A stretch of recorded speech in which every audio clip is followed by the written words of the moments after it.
What were your emotions when you saw Florida Atlantic flashed up on the selection show last night? Well, they did us a favor, and they said Owls first. And so the minute they said Owls, I was like, that's it. And we kind of knew, like, if we were going to be called, we knew where we would be called at. And we knew it was either going to be Gainesville or we knew it was going to be Tallahassee. And so with Gainesville, I knew they were going to get a higher seed.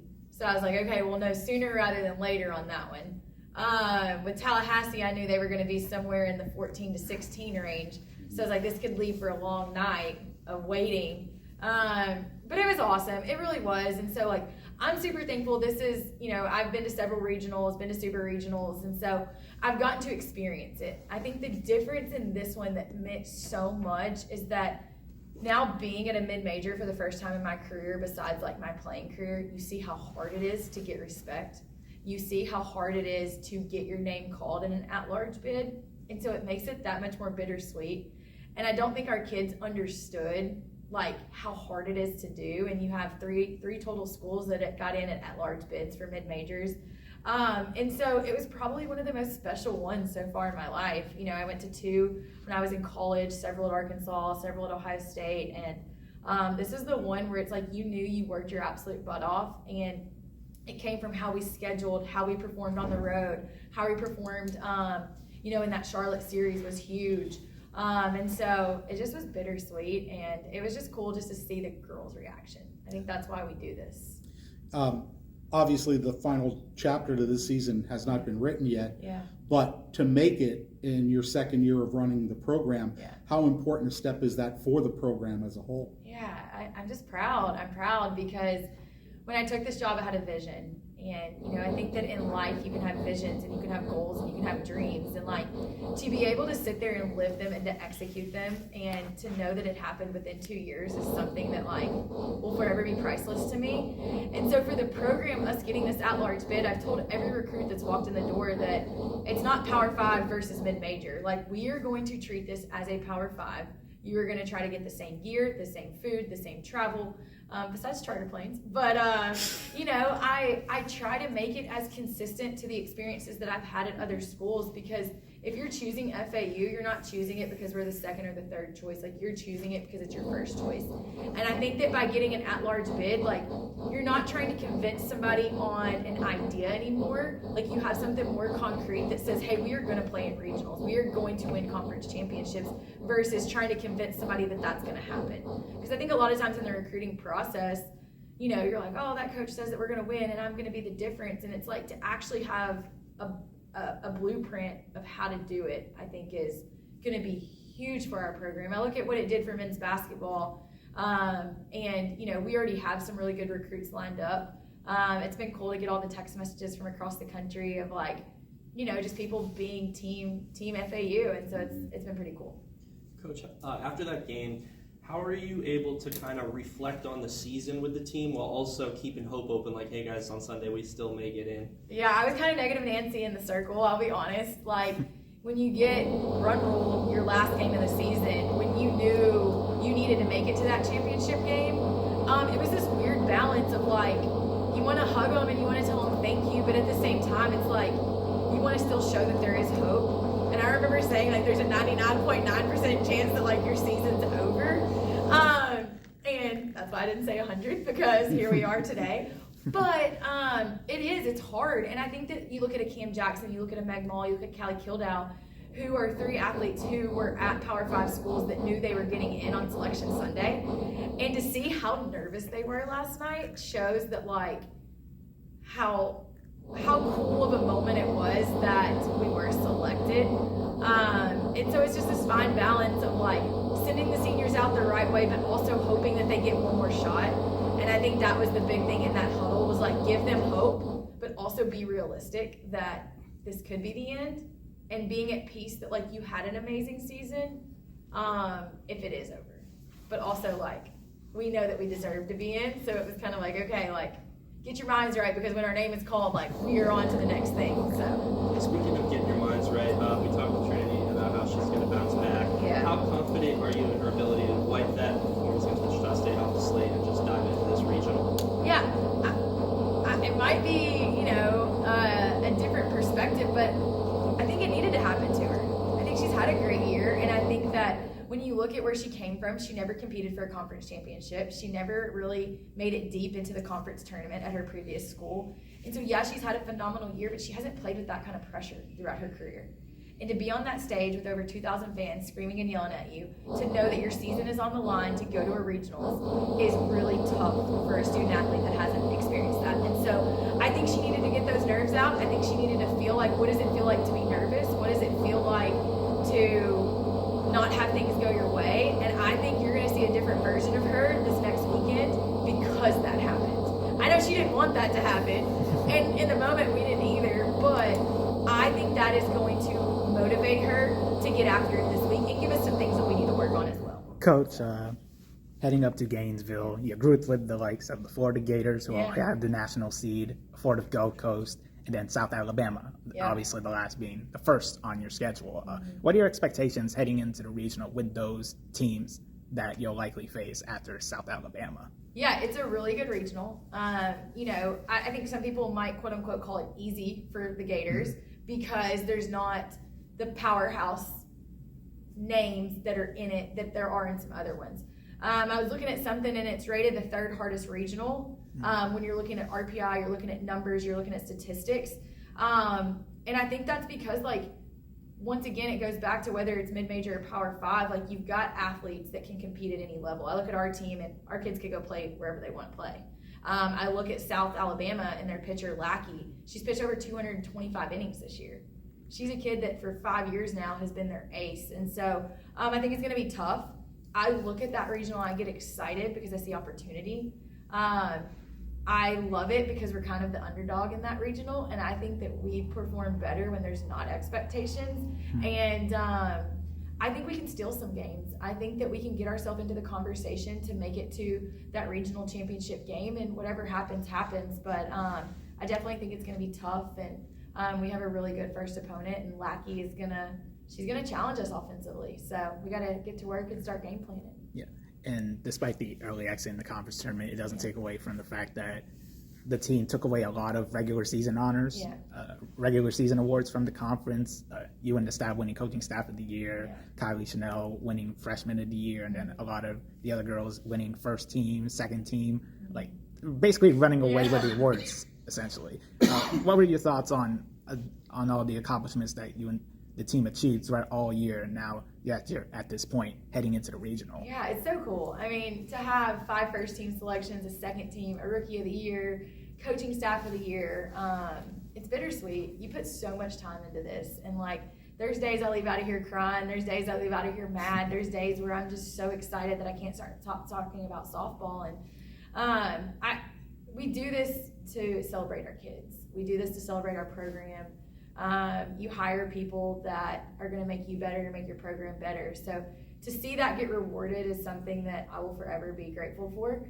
And to look at our kids, you can't win awards if your team's not successful. And so when I look at what we've done offensively this year, we've led the American in several statistical categories. When we set out into the year, I said, I want to lead in doubles, I want to lead in extra base hits. They were able to come back and do that. We wanted to add an arm in the circle. We added Trinity to add depth, and that's paid off for us. And so all the decisions that we've made and all the things that we've done have led to the success and the girls having the ability to win awards. I look at our staff, and after year 1, we had people that were coming after both Taylor and Nicole for different jobs, and they got opportunities to go to bigger schools making more money, and they chose to stay because we've had this vision, and it's something special to grow it together. And so to see that all come this year is really special. I've told the girls, okay, that chapter is closed and we are on to the next chapter of the book. So whatever award you won, cool. Whatever championship we won, cool. We are on to the next, which is to ruin somebody's season. And so I laugh because, you look at your top 8 seeds and you look at Florida as the number 4 seed, they're set up to play quote unquote ULL in the supers if the ULL wins their regional. And then NCAA puts people in regionals that they know that the top seed can make it out in. And so I keep telling our girls, hey, just go ruin somebody's season. That's what you get to do. You ruin somebody's season the way Wichita State thought that they ruined ours. And so that's kind of what we're thinking, is just to be the underdogs and to have some fun, but on to the next chapter. Good. Thanks, Jordan. Thank you, Cool. Coach. Sweet. Jump right into it, guys. First off, congrats, as I said. I'll start with Trinity. So obviously the game against Wichita State didn't go as planned. How do you kind of go about wiping that off, clean slate going forward to Gainesville?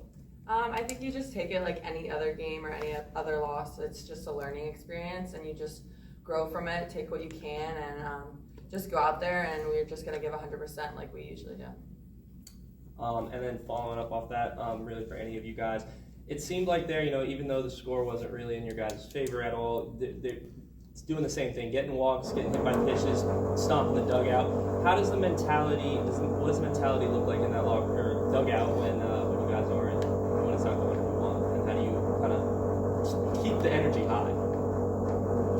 Yeah, I think we just want to be consistent and just always be ourselves, and that's what we were trying to do throughout that game. We just never wanted to lose that momentum and just show people that we want to be FAU softball all the time, no matter the score, no matter how many runs we're scoring, no matter if we're down. So yeah, that's what our goal was, and that's what Jordan's preached all year. So. Couple of seniors on this team. How exciting is it with a chance now to continue your season and make a mark on this FAU softball program? I think it's super exciting. I think a lot of us thought that was our last game in Wichita State. So kind of sad, but I think it's a new opportunity to show who FAU softball is. And it's cool. You never want to end with that game at Wichita State. So it'll be cool going out on our own note and playing the way we know we can instead of leaving with that ugly loss. Despite the loss in the conference tournament, there was still optimism that you would have gotten selected on Selection Sunday. When you saw your name on the boards, what was the feeling like?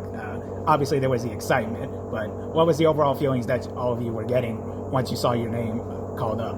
I think we were relieved, all the anxiety and the waiting around, we were just relieved of just seeing our name on the board. Yeah, Sorry, go ahead. sorry. It sucked waiting around all day, but we all knew that there was a chance, and as soon as the Gainesville Regional popped up, we were all like, okay, here it is, and if not then, we were in trouble, but I think we're just all super excited. Yeah, my heart was racing, but I remember in that moment being one of the most excited I ever have been, because it was my first time ever, and to be playing softball for 18 years and to finally hear your name called, it's a surreal experience. So I was just super grateful and just super proud of the whole team. Especially for Trinity as first time, and now when we need it the most, when we actually get to keep playing, I think it was really cool, and it's something that I'll never forget. Back to Kiley for a second. Did you think at the start of the year as a freshman that you'd be sitting here in this position going to the NCAA tournament? Did you think that was possible? Heck yeah. Seeing all the talent, seeing the people I'm sitting next to, they're amazing, and I knew that they had great potential. What was your emotion when you saw your guys' names called last night, individually, for you? I mean, I was just so excited. I knew that we had a very good chance. So just seeing it was just almost brought tears of joy to me. Kiley, for somebody like you who's from North Florida, what is it like to be able to play close to home, have friends and family come out and support? I'm super excited having all my friends come back, and even teachers, family, my whole school is such a close town that I'm from. So everyone's just gonna come and support. Year 2 of the Coach Clark era. Guys, is there any type of feeling around the players that there's something really special building here in Boca? Oh, I think it's known. We all know that Coach Jordan's building something special. Just the way she coaches us, the way she practices what she preaches. It's something special, and she knows what she wants, and she's going to go out and get it. And we all know that because Coach Jordan just doesn't stop until it's hers. You three are in your final year of eligibility. Do you feel like, even though you've only been here 1 year, you're leaving the program in better shape than when you got here? Is that a big deal for you guys? Oh yeah, for sure. Even when we came in, the facilities weren't as nice, and Coach Jordan put up that padded wall and redid the scoreboard, and I think it's just one step closer, and now we're making a name for FAU softball, so it'll attract more people coming in the following years. And I think it's a lot to say for the girls that were here before us, the way they welcomed us in and took us in and made us feel like we were able to do what we can do. And so without them taking us in the way that they did, we wouldn't be able to play as free as we do. So it's just a lot, and a big compliment to them for how they took us in this year. You guys were heading into that Wichita State series with real momentum. Everyone was riding high. Now a little bit different. What's the mindset looking like now compared to that series? Is it different coming in off that loss? Totally. I think now we're the underdogs, right? We're not favored to win. We were the lucky team to get into the regional. So now we go out with something to prove instead of being that number 1 seed who has to fear the loss or the one that has something that gets taken away from them. So now we get to go take it from somebody else. Heading up to Gainesville, you're grouped with the likes of South Alabama, Florida Gulf Coast, and of course the Florida Gators. What are you expecting going into that regional with those teams, especially with South Alabama first on your schedule? The teams, we're excited to play them. FGCU, we already have a win against them this year. South Alabama is a super manageable team, I think, and then we get the opportunity to fight for Florida, right? Fight for the name of Florida. So why not? It's super fun to go up and play against Florida. Show them who the big dogs are. Show them who we are here at this small school in Florida Atlantic. So it's just fun to go out and prove something, and it's just super awesome that we get the opportunity. Something that sets this team apart is just your ability to get on base by any means necessary, whether it's a hit by pitch, or a walk. Can you guys just talk about your mindset? And even when you guys do walk and you get hit by pitch, you guys are sprinting to the bases if you just got a hit. Yeah. Presley leads the team in walks, so she can talk about that one. I think it's really cool because as a hitter, sometimes it's hard to walk because you want to do it yourself and you want to stay in there and swing at things that maybe you shouldn't. But it's cool with the lineup that we have. Like I fully trust that the people behind me can get it done. And I think all of us can do that. And so being able to just take pitches that maybe other people wouldn't because we trust what's going on behind us. So it just makes our jobs easier and you can kind of breathe in the box and you don't have to do too much. I think it also depends on what type of hitter you are.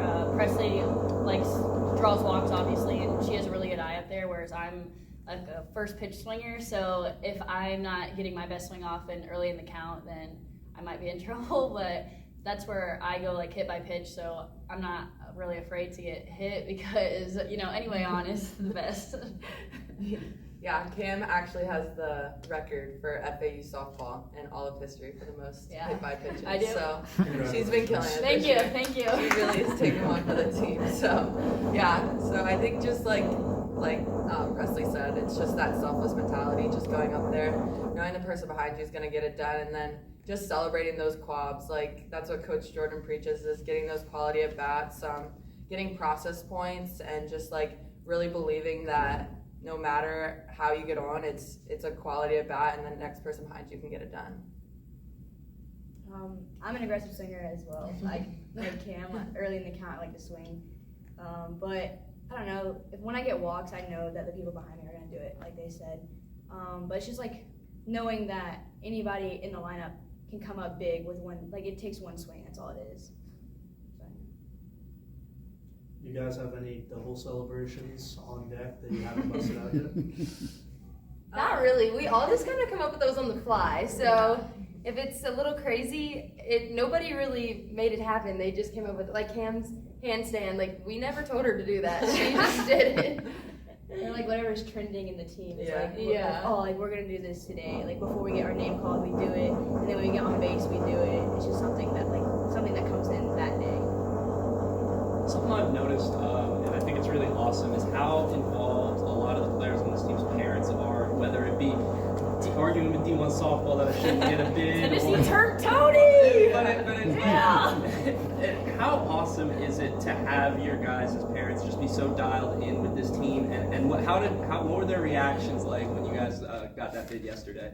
I mean, they're invested, and it's crazy because while we were still in Wichita, me, Cam, and Meg all went to dinner with our dads, and they were convinced that we were still in, and we all were no, it's over, whatever. And I think it's so cool because they all, I don't know about their dads, but my dad went to Twitter like it was his job and was fighting with anybody that did not want FAU in. And so it's just so cool because they're so invested, and you want to do it for yourself, but you also want to do it for them at that point. And so, yeah, it's really awesome. Yeah.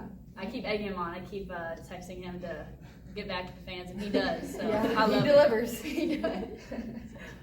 I also think it just shows the love we have in this program. Everybody loves this team, whether it's our parents, the fans, the teammates, our teammates. And it's really just awesome to see like the support and the people that rally behind us, because it's just all love and it's just awesome at the end of the day.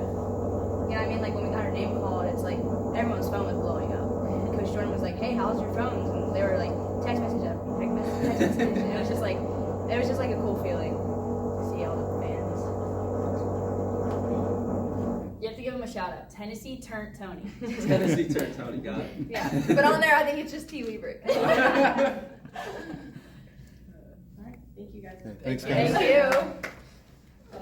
See you guys.